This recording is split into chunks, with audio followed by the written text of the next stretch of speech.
Coucou la team dresseur de code, j'espère que vous allez bien. Alors aujourd'hui, on va continuer notre vidéo sur le tri avec sort qui provient de la librairie algorithme au niveau de C++. On avait trié la dernière fois ce vecteur dans l'ordre croissant et aujourd'hui, on va le faire dans l'ordre décroissant. Vous êtes prêts? Allons-y. Tout d'abord, on va faire un petit refactoring, on va corriger un petit peu les choses. On va plus faire begin plus 3, on va trier du début jusqu'à la fin de notre tableau cette fois-ci. Et ici, je voudrais attirer votre attention ici. En lieu place de faire tout ça, vous pouvez juste mettre auto. Donc auto remplace tout ce qu'on avait mis avant. Vous pouvez juste mettre auto. Donc auto va trouver automatiquement le bon type qui convient à votre pointeur. Donc l'itérateur ici, number.begin, auto, c'est correct. On va voir ce que ça va marcher. Vous voyez que ça continue de fonctionner. Il a bel et bien trié notre tableau. Vous voyez, il a bel et bien trié notre vecteur dans l'ordre croissant. Si on veut faire ceci dans l'ordre décroissant, ce que vous pouvez faire, c'est vous pouvez passer un troisième paramètre ici. Vous pouvez passer un troisième paramètre ici. Et comme vous pouvez le voir ici, on dit qu'on peut passer un comparateur. Donc, le comparateur, c'est tout simplement on va dire un pointeur vers une fonction qui va prendre deux éléments, donc deux entiers A et puis B, et les comparer. Dans l'autre cas, notre comparateur devra retourner true si le premier élément est plus grand que le deuxième élément. Pour ce faire, je vous ai dit quoi? Il faut qu'on lui donne un pointeur vers une fonction qui va faire une comparaison.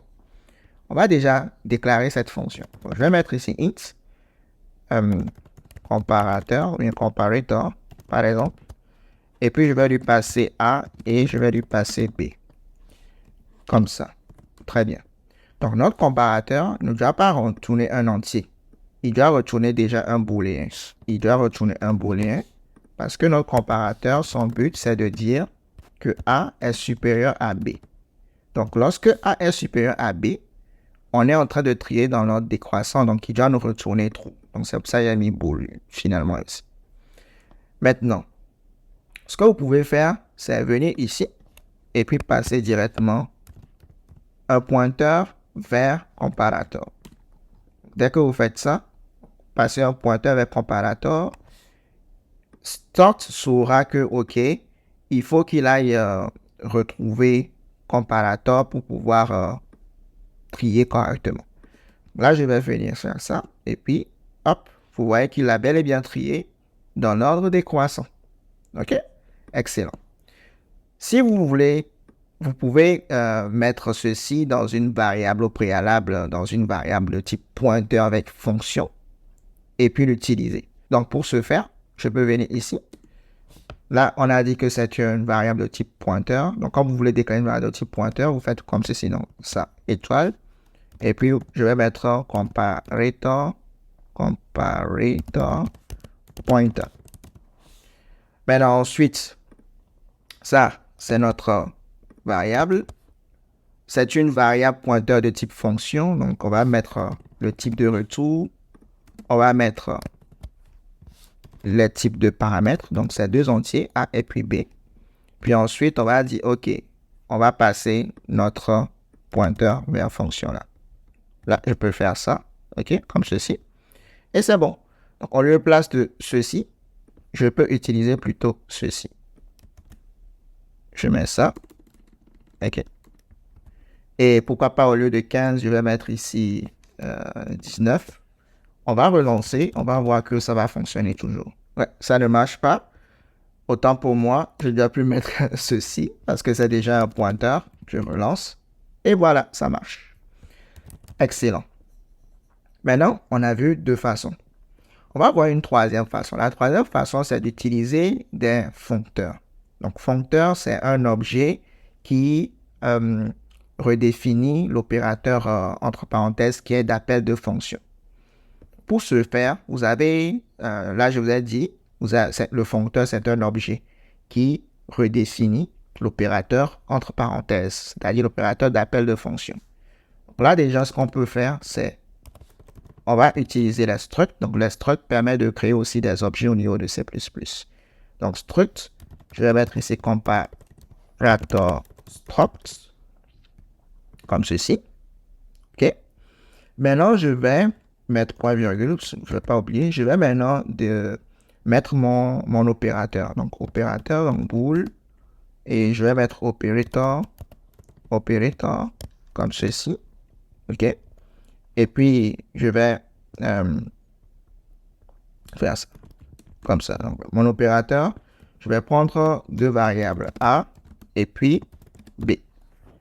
Puis, je vais retourner A supérieur à B, comme ceci. Donc, opérateur qui fait ça. Très bien. Donc là, je lui dis, mon struct, je veux redéfinir pour toi l'appel de méthode.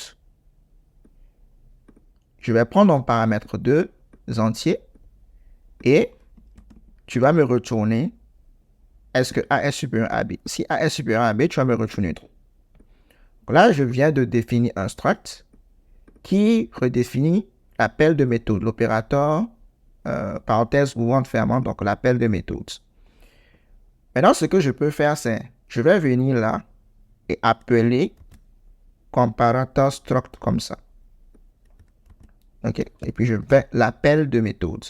Donc, ceci va permettre que on va prendre nos deux valeurs dans notre vecteur à la fois. On prend deux valeurs, il va comparer. Et quand ce sera plus grand, quand le premier sera plus grand que le second, il va retourner true et ceci va nous permettre tout simplement de trier notre vecteur dans l'ordre décroissant. Ça va faire la troisième façon de faire. Je vais faire un clear et puis hop, vous voyez que ceci continue de fonctionner. Je vais pourquoi pas mettre, au lieu de 19, je vais mettre 18, juste pour vous montrer que ça fonctionne. Vous voyez ici c'est 18 maintenant. Donc là on a utilisé la technique foncteur avec struct. Vous pouvez vous imaginer que ceci va fonctionner aussi avec la classe. Donc, comparator classe. On va définir une classe. On va définir notre opérateur. OK, donc la public. Et puis, faire la même chose pour l'opérateur, comme ceci. Hop. Hop. Hop. OK, très bien.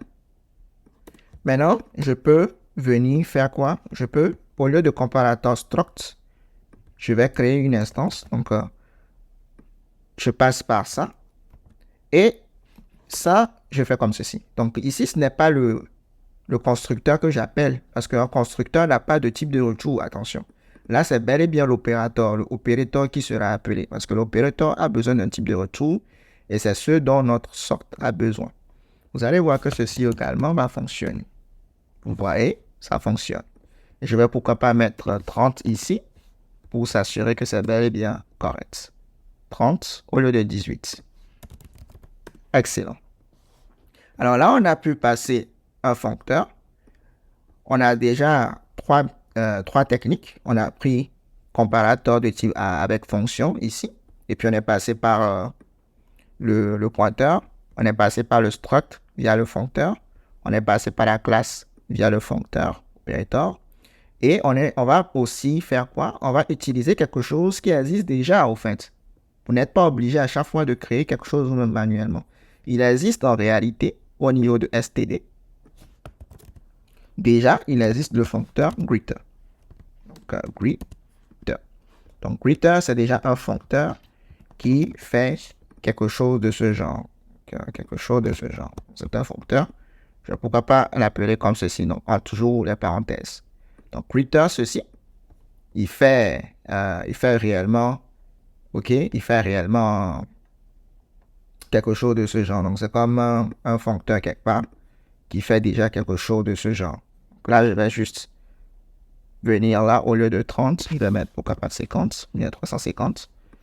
Vous allez voir que maintenant, ça va fonctionner. Donc, 350, 300, ainsi de suite. Soit dit en passant, de la même manière qu'il y a greater, c'est de la même manière que il y a less. Il y a less. Vous avez less aussi, et less, lui, va faire quoi plutôt? Dans l'ordre croissant et non décroissant. Et par défaut, c'est less qui est utilisé. Je vais pourquoi pas vous le montrer. Oups. Par défaut, je viens ici. Hop, sort, je rentre dans sort. Vous voyez que ici, c'est less qui est utilisé. Donc, au niveau de sort, on a un premier élément, un deuxième élément. Par défaut, c'est less qui est utilisé. Donc, voilà, ce sera tout pour cette vidéo. J'espère que vous l'avez apprécié. On a pu trier notre vecteur dans l'ordre décroissant en utilisant plusieurs techniques. Alors, on va s'arrêter ici pour cette vidéo. On se dit à la prochaine pour une nouvelle vidéo dans notre série. Portez-vous bien. Stay tuned. Take care.